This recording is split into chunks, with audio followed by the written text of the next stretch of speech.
Okay, next stop.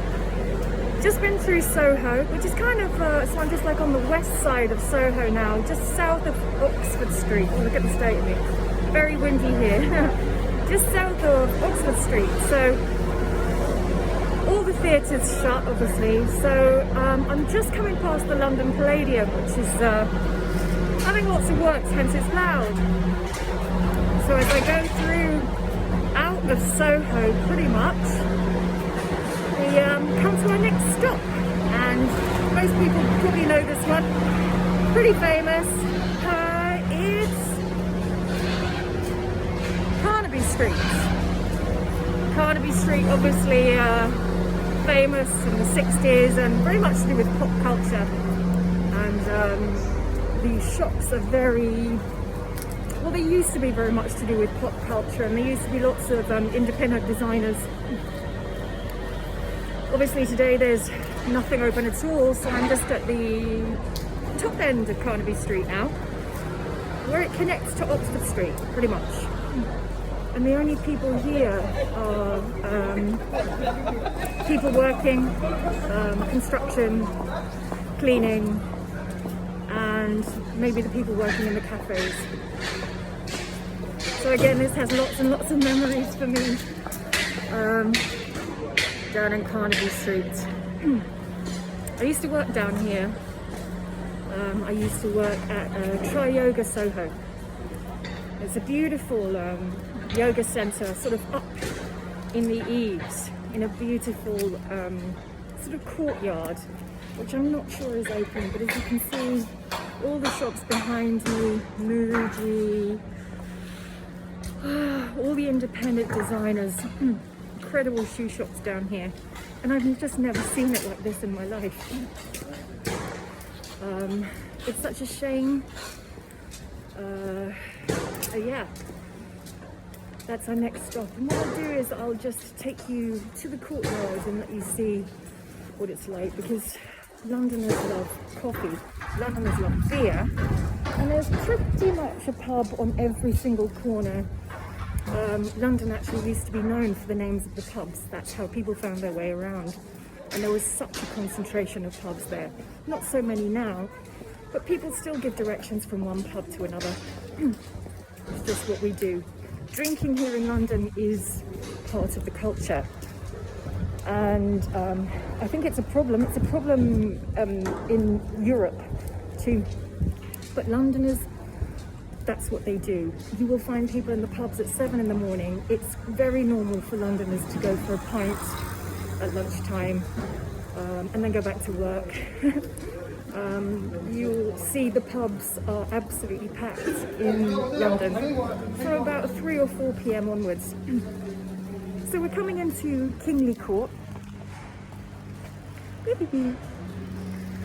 Kingly Court here, and it's a lovely area. Full of shops. I'll just give you a little view. This place is normally packed. As you come into Kingly Court, it's always full of chairs, tables, shops, beautiful fairy lights. And I used to shop here in independent shops, and you can probably see Try Yoga at the top there in the purple awning. So that's where I used to work for years. All shut down. Nothing going on, all completely empty. Such a shame.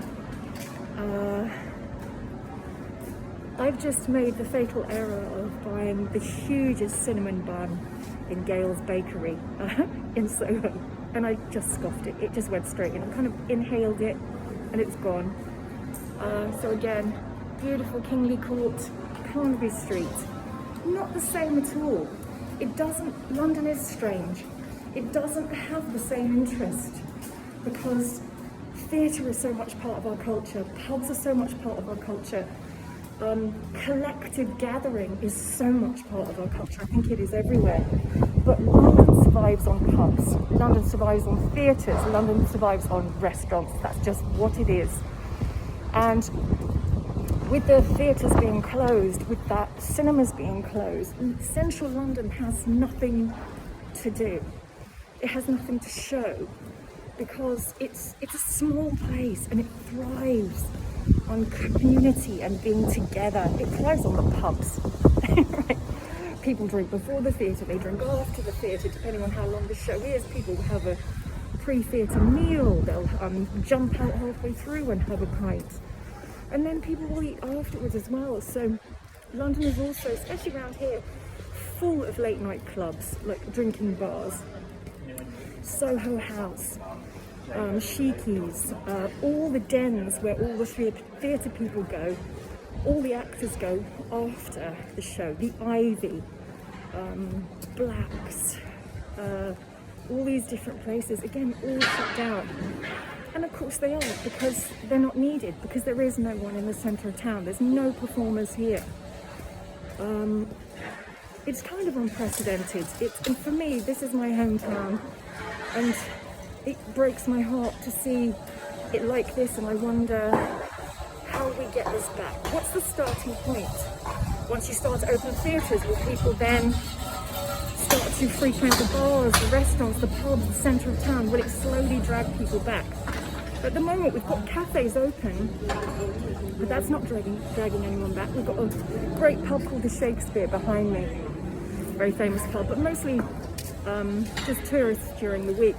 But all of this street here is packed in the evenings.